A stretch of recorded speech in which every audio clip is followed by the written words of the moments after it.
This video will cover the core networking principles and best practices for a reliable and efficient AV network using SAVI. Since modern AV systems require reliable networks to function, having a thorough understanding of the network is critical in order to efficiently configure, maintain, and troubleshoot these systems. We'll start with a high-level, simplified overview and use this to cover some important terms and concepts before moving on to specific best practices. In the top right, we have the SAVI Server Pro, which is connected to a network switch, in this case the core AV switch, which links several other key devices. Above this is our AV network's gateway router. This device separates the AV network from the larger facility-wide network. Generally speaking, switches move data between devices within the same network, while routers move data between different networks. To help better organize and manage the network, subnets and VLANs are used, both of which influence how the network traffic is segmented and routed. We'll go into more detail about these shortly, but we first need a thorough understanding of IPv4, which is one of the key protocols used in the majority of AV networks. An IP address is a unique identifier that every device on a network uses to communicate with other devices. While each one needs to be in this specific format, there are several important caveats and related concepts to also be aware of. The first is how an IP address gets assigned to a device. Networks typically have a dedicated DHCP server which automatically and dynamically assigns usable IPs from a set pool of addresses.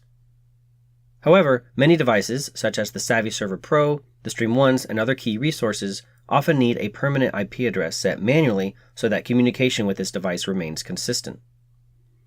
This is called setting a static IP, and will force the device to use the address indefinitely until it's factory reset or manually changed again. You also have the option of creating DHCP reservations, where the DHCP server itself is configured to always give the same addresses to the same devices based on their MAC address. While both are valid options, be sure to use the same method throughout your AV network to keep things consistent and avoid conflicts. This note about the limited number of combinations also brings up an important point. Private IP address ranges can be reused across multiple networks due to network address translation, or NAT. The key takeaway for NAT is knowing the difference between the public and private IP address ranges. The ranges on the left consist of private IPs, meaning they're used for communication within a closed or private network, while the ranges on the right consist of public IPs, which are used for communication across different networks, such as the Internet. This translation occurs automatically whenever data needs to be routed through a gateway. One last IP-related concept we'll discuss is multicasting. Multicasting is how we efficiently send compressed video and audio through the network to a large number of endpoints, whether displays or speakers. While unicast works by sending the same data again and again to each destination, multicast works by sending the data once and letting the network duplicate and deliver it to each endpoint that needs it. For this to work correctly, several settings need to be enabled on whichever AV switches will be handling multicast traffic. For more info on multicasting as well as instructions on how to enable these required settings, see our related video which is linked in the description below.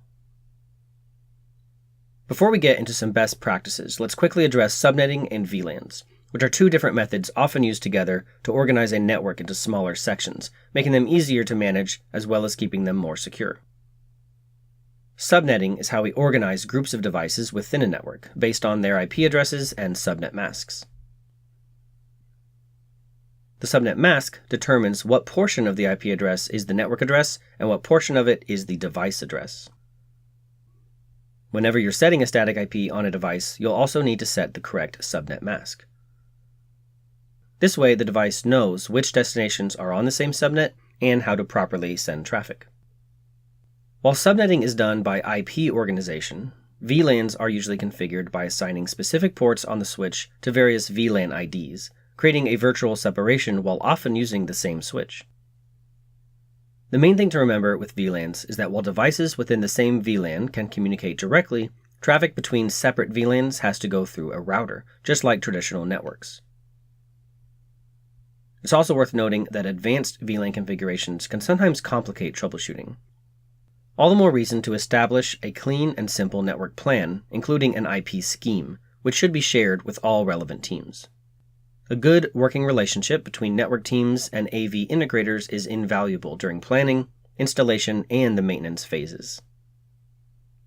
With that said, let's address some other best practices. First, it's highly recommended to only allow AV-related equipment on the AV network.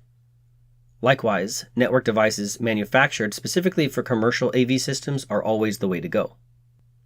At SAVI, we recommend NETGEAR's Pro AV line, but the key point here is that AV line equipment is used for the AV network. Be sure to avoid network devices intended for use in IT or general-purpose data networks. While some of these might have quality components, they often lack the features and support required for AV over IP deployments. We also strongly discourage the mixing and matching of different brands of switches within the AV network, as the troubleshooting and configuration steps are often much more complex in hybrid setups. On a related note, while configuring a single device to act as the IGMP Querier is always a critical step, manually blocking inbound Querier traffic with an ACL ensures that no other device can disrupt multicast group membership, especially in a multi-brand situation. Another common issue involves facilities with heightened network security, which can often result in a harder to manage AV network. The simplest solution for this is to use an AV Edge Gateway, essentially a plug-and-play AV router that offers ease of access and management for everything on the AV network while keeping the rest of the facility's network separate and secure. NETGEAR's PR60X fits this role perfectly and is SAVI's recommended choice, though NetGate's 4200 and other similar devices can also fill this role. Regardless of the network infrastructure, another critical component is how best to deal with remote access, which is essential for faster and more efficient troubleshooting. This could be done through a VPN, remote access software, a designated tech PC, or a combination of these. These last three recommendations are more universal best practices, but are still very important in networking. It's important to be thorough as well as consistent with these, and not just during the initial phases of the deployment. We also strongly encourage SAVI integrators to contact SAVI as early as possible, before and during new projects, to get the underlying network issues resolved as early and efficiently as possible. If you're interested in learning more about the concepts covered in this video, a great first step is to take NETGEAR's online AV certification Level 1. This course goes into greater detail about VLANs, multicasting, and the OSI model, which is the most popular framework networking professionals use to discuss and troubleshoot modern IP-based systems. This concludes our video on networking with SAVI. Thanks for watching, and please subscribe for more SAVI training videos.